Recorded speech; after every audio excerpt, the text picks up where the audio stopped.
Hi, இது Sunday morning எடுத்த video. So காலையிலே வந்து ஃப்ரெஷ்ஷாக மீன் கிடைக்கும் அப்படிங்கிறதுனால மீன் வாங்க போயாச்சு. பட் ரேட்டெல்லாம் கொஞ்சம் ஜாஸ்தியாக தான் இருந்துச்சு. இருந்தாலும் எல்லாத்துலேயும் கொஞ்சம் கொஞ்சம் வாங்கி அங்கேயே க்ளீன் பண்ண கொடுத்தாச்சு. இந்த விலையை பார்த்து பொருளை கம்மியாக வாங்குறதுங்கிறதெல்லாம் இப்போ ஒரு ரீசெண்டாக ஒரு 3-4 இயர்ஸாக தான் அதெல்லாம் நான் யோசிச்சே பார்க்குறேன். ஏன்னா இதுக்கு முன்னாடிலாம், அதாவது முக்கியமாக எங்கள் அம்மா அப்பாவுக்கு நான் பொண்ணாக இருந்த வரைக்கும் எதை பற்றியுமே நான் யோசித்ததே கிடையாது. எதுக்காகவும் இது நம்ம கம்மியாக வாங்கணுமா அதிகமாக வாங்கணுமா அப்படிங்கிற ஒரு தாட்டே எனக்கு வந்தது கிடையாது.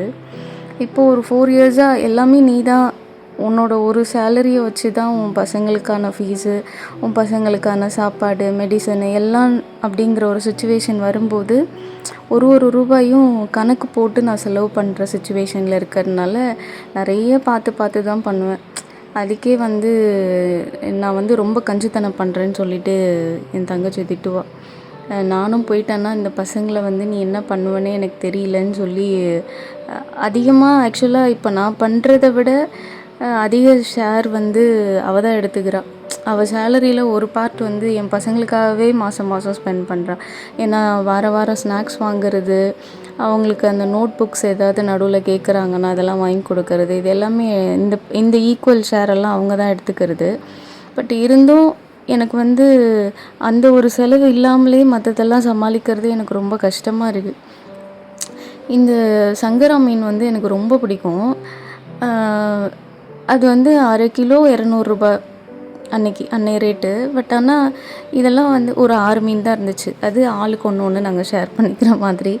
பட் ஆனால் எனக்கு நினைவு தெரிஞ்சு நான் தூங்கி எழுந்திருக்கிறப்பவே எங்கள் அப்பா வந்து அந்த சண்டேனா எல்லாமே ஃபுல்லாக இருக்கும். அன்றைக்கி மீன் வாங்கிட்டு வரும்போது கூட நானும் அமலாவும் அதை தான் டிஸ்கஸ் பண்ணிகிட்டே வந்துட்டுருந்தோம். அப்பா இல்லாததுனால இதெல்லாம் கூட நம்ம ரொம்ப கணக்கு பார்த்து வாங்குற மாதிரி ஆயிடுச்சுல்ல. ஏன்னா எங்கள் அப்பா இருந்த வரைக்கும் வாரத்தில் 7 நாளில் 5 நாள் வெறும் மீன் கறியாக தான் இருக்கும். ஸோ ஃபுல்லாக நான்வெஜ்லேயே வளர்ந்த ஆளுங்க நாங்கள். பட் ஆனால் இன்றைக்கி என் பசங்களுக்கு அந்த ப்ரிவிலேஜ் கிடைக்கலையேன்னு நினைக்கும்போது அது எனக்கு ரொம்ப கஷ்டமாக இருக்குது. ஒவ்வொரு ரூபாய்க்கும் இன்றைக்கி நான் கணக்கு போட்டு செலவு பண்ணுற ஒரு சுச்சுவேஷனு. இப்போ ஆக்சுவலாக பசங்க சாப்பிட்ற வயசு. இந்த வயசில் வந்து நான் கணக்கு பார்க்குற மாதிரியான ஒரு சூழ்நிலையில் கடவுள் என்னை தள்ளிட்டானே அப்படின்னு நினைக்கும்போது எனக்கு அவ்வளோ கஷ்டமாக இருக்குது. இருந்தாலும் என்னால் முடிஞ்ச பெஸ்ட்டு அவங்களுக்கு நான் பண்ணிட்டு தான் இருக்கேன். அதிகமாக நான் இம்பார்ட்டன்ஸ் கொடுக்கறது 2 விஷயந்தான்.